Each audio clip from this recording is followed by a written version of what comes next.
унчсан. Ер нь уналт үргэлжлэх нь айлын талд нэг 10 сая орчим тонны овоолго үүссэн. Энэ овоолгыг хөдлөхгүй бол татаа авалт одоо экспорт нэмэгдэх хэсэг нь бас эргэлзээтэй байгаа шүү дээ. Их хурлаас ажлын хэсэг, экспортыг дэмжих ажлын хэсэг гаргачихсан яваад энэ ер нь шинэ мэдээ байна уу? Тэр 10 сая тонн үрс овоорсон байгаа нөгөө бирж дээр худалдаж аваад тэгээд тэрийгэ татаж гаргаж тээвэрлээд авч гаргасаар адил хугацаа ороод тэгээд тэр хооронд үнэн нь унчаар татаж авахгүй ингээ хадгалаад үлдсэн байгаа даа. Үн бол за би нэг 2-7 хоногийн өмнө л авсан сүүлийн мэдээ байна. Тэрүүгээр бол үн цаашаа дахиад 10-15 орчим хувь унна гэсэн хүлээлт байна. Тэгэхээр удирлаа дагаад ингээд хэрэглээ өсч буурдаг нэг жоохон зүйл бий. Тэгтээ ерөнхийдөө бол үн өсөхгүй. Үн бол энэ жил муу байна гэсэн тийм байна. Оны 2 дугаар хагасаас боломж байгаа гэдэг нэлээд боломжтой. За нүрс одоо экспортлох, за дээрээс нь үнэн ч нэмэгдэх боломжтой гэдэг зүйлийг бол засгийн газраас яриад байна. Яаж мэдж байгаа? Тэр үнийг чинь манай засгийн газар мэдэхгүй ш. Тэр чинь зах зээл дээр худалдаа авч байгаа хүмүүс нь мэдхээс биш. Манай хувьд бол ерөнхий логик нь саяны нийл холболтын гэрээг дагаж яасан нүүрсний том худалдааны гэрээ биш үү те. Тэр нь ч гэсэндээ ингээд хямдхан ямдруулаад өгчээ, хэмжээгээ нэмэгдүүлчихээ. И хэмжээний хэмжээг илүү бага үнээр нийлүүлж ягаад орлогынхоо зүрэг одоо тогтвор барьж явна гэсэн ийм л хандлага байна. Тэгээд би бол хувьдаа тэр хандлагатай санал нийлээгүй. Гэхдээ асуудлууд одоо ингээд явцсан.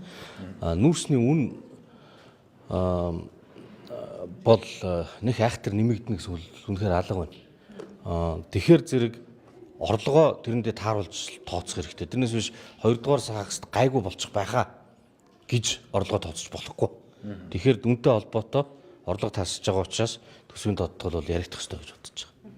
34%-ийг ер нь стратеги гэдэг тодтол нэр зүүж агаад төр 34%-ийг нь аваад ахын зөв хэсэг асуудал хөндөгдөж байна л да. Уян гишүүн харин эргүүлээд яг тодорхой татвараар л авчи. Тодорхой бай. Тэгжиж хөрөнгө оруулалтад татгал хийдүүдээ стратеги гэж яагаад л төрн оролцоод ах нь буруу хөрөнгө оруулалтаа үргэлээ шүү гэдэг сэдвээр ярьж байна. Та энэ дээр ямар байр суурьтай? Хөрөнгө оруулалтаа үргэлээ биш хөрөнгө оруулалтаа үргээцсэн шүү дээ. Одоо бол уул уурхаа дээр ингээд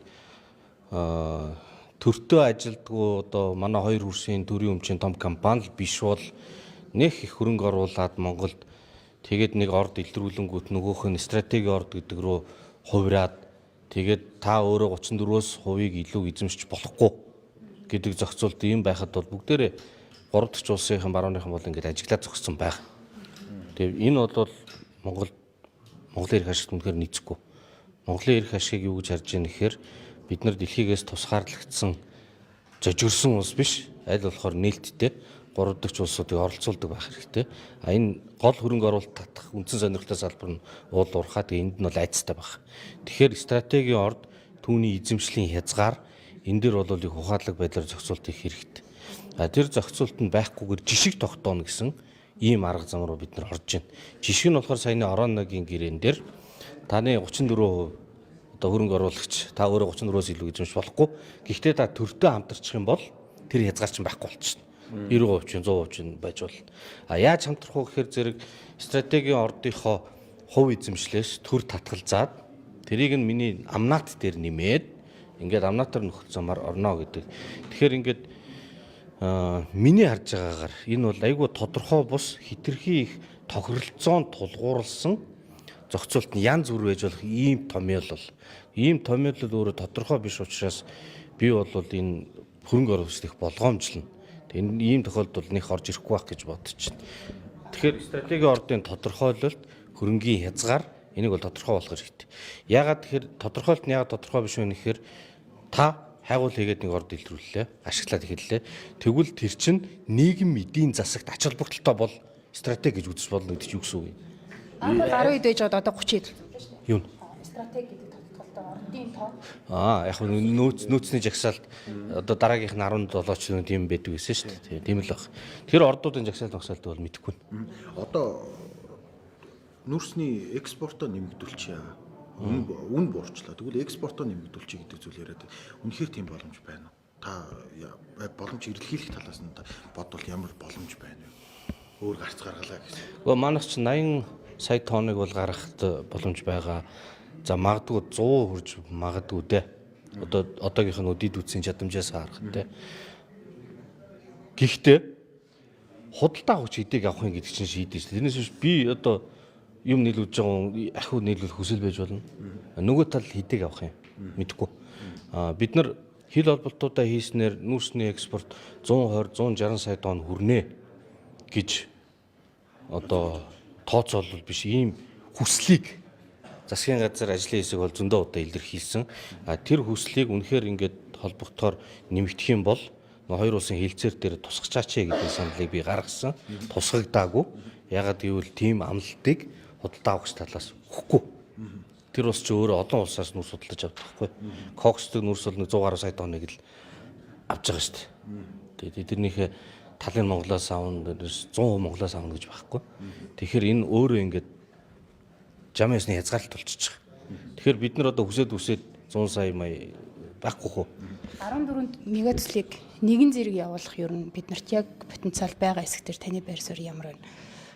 Одоо эдийн засаг бол нэлийн хаалх шинжтэй, инфляц өсчлөө, гадаад орчинд хамгийн докторгүй гэдэг дээрээ дэлхийд даяар эдийн засаг ирж байгаад бид нар зөрүүлээд нэгэн зэрэг тэр бумаар хэмжигдэх одоо мегацлуудыг зэрэг явуулна гэж юм бичилж шин. 14 мега төслийг анх танилцуулаад чуулганы хуралдаанд хилцэх хуралдаан дээр л ийм төслүүдийг ер нь Монгол улсын төр хэрэгжүүлэх биш. Хэрэгжих хэрэгцээ орчныг бүрдүүлж байгаа тийш хөрөнгө оруулалт ирээд хэрэгждэг баймаар байна. Төр эдийн засгийг чирж авч явахгүй, бизнес чирж авч явна гэдэг санааг хэлжсэн. Би бол тэр бодолтойгоо л байгаа. Тэгэхээр одоо 14 мега төсөл гэдгээс нөгөө үйлдвэрлэлийн дэд үтсийн одоо сайн төмөр зам, дэм бомб дээр газрын тосны үйлдвэр, цахилгаан станц эднэр нь чухал. Тэр бусад гой түнэл мүнэл гүүрмөр байшин барилга ордон бол хэрэггүй.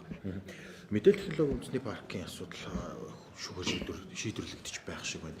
Тэгэхээр төрийн эзэмшилд байгаа объектыг үнгүүдүүлж хүрээсэлж байгаа урт хугацаанд. Дээрээс нь гих мэт асуудлууд байна л да. Дээрээс нь одоо таны хувьд одоо энэ цахим бодлого байнгын орны дарга. Тэгэхээр яг энэ цахим бодлого IT салбарыг хөгжүүлэх тал дээр яг энэ мэдээлэл технологийн үндэсний парк тодорхой нөлөөг нөлөөтэй байгуулах шүү дээ. Тэгэхээр үйл ажиллагаа явуулах, за яг IT салбарын үйл ажиллагаа явуулдаг компаниудыг хөгжүүлэх тал дээр энэ одоо боломжийг одоо хязгаарлаад байгаа газрын талаар та ямар байр суурь? Манай энэ төрийн захим үйлчлэгээний газар гээд байна. Кибер аюулгүй байдал сайн нэлээд ярьлаа шүү дээ. Мэдээллийн аюулгүй байдал. Нийтийн мэдээллийн аюулгүй байдлын төв байна. Эдгээр чинь өөрсдөө ингээд төрийн байгууллага байр байхгүй түрээслээд явж идэг. Зах зээлийн үнээр түрээсэж одоо хэдий мэдэхгүй 40-50 мянга байгаа байлгүй хавдрат. Гэтэл нөгөө төрийн эзэмшлийн гой талбайгаа 5 мянга, 6 мянга, 8 мянган төгрөгөөр ингээд түрээсэлж идэг талбайг нь нөгөө нь гарч өгдөггүй. Байж усгүй зүйл шүү дээ. 22 онд гэрэн дууссан. Тэгээ өчигдөр баха. Орой тийм шүүхийн анхан шатны шүүхийн шийдвэр гарсан байл. Тэгээ энийг бол одоо чөлөөлөх шийдвэр гарсан. Тэгээд дав залтахар айгүй бол нөгөөдөл нь явж магадгүй л байх. Гэхдээ энэ бол ингээд шийдвэр гараад өх хэрэгтэй. Гарчаасан. Тийм. Тэгээд тэнд нь нөгөө таны асуудаг IT-г яаж дэмжих вэ? Нөгөө IT хөгжүүлж байгаа залуучууд стартапууд чинь тэндээ очиж ингээд байршмаар байна шүү дээ. Тэгээд нэгдүгээр тэр орон зай талбар нь ингээд бий бол. Хоёрдугаарт нь тэд нар чинь ингээд гой санаа хийчихэд чинь нэг тийм бизнесмен айхтар мөнгө эргэлдүүлдэг хүмүүс биш үү? Айгүй гой санаатай тэр нь ингээд бас бүүн болж магадгүй хүмүүс тавуулаа нийлээд ажиллангууд за ингээд нэг хэдэн төгрөг хуваагаад өгөхөр зэрэг тал нь нийгмийн даатгал татвар матург ингээ явчихаар нөгөөдөл чинь давбуучаад байгаа байхгүй. Тэгэхээр тэднийг татвараас чөлөөлдөг, нийгмийн даатгалын шимтгэлээс нь чөлөөлдөг хууль баталцсан. 24 оны 6 дугаар сард одоо бараг жил болох гэж байна. Хэрэгждэггүй. Ягаад тэгэхээр тэр хуулийг тэр одоо хөнгөлөлтийг эдлэхийн тулд нэг юм бүс үүсгээд виртуал бүс тэр нь ингээд нэг удирдлагатай ажиллах журамтай нөгөө журам нь ингээ гарч өгдөг. Тэгэхээр одоо журмаа хурдлаач гэд ямыг шахаад байгаа. Удахгүй хийн гэж байгаа. Маргааш нөө цахим бодлогын байнгын орон дээр ямар шатанд вэ? Ягаад удаатай нэгдэн сонсно. За баярлалаа.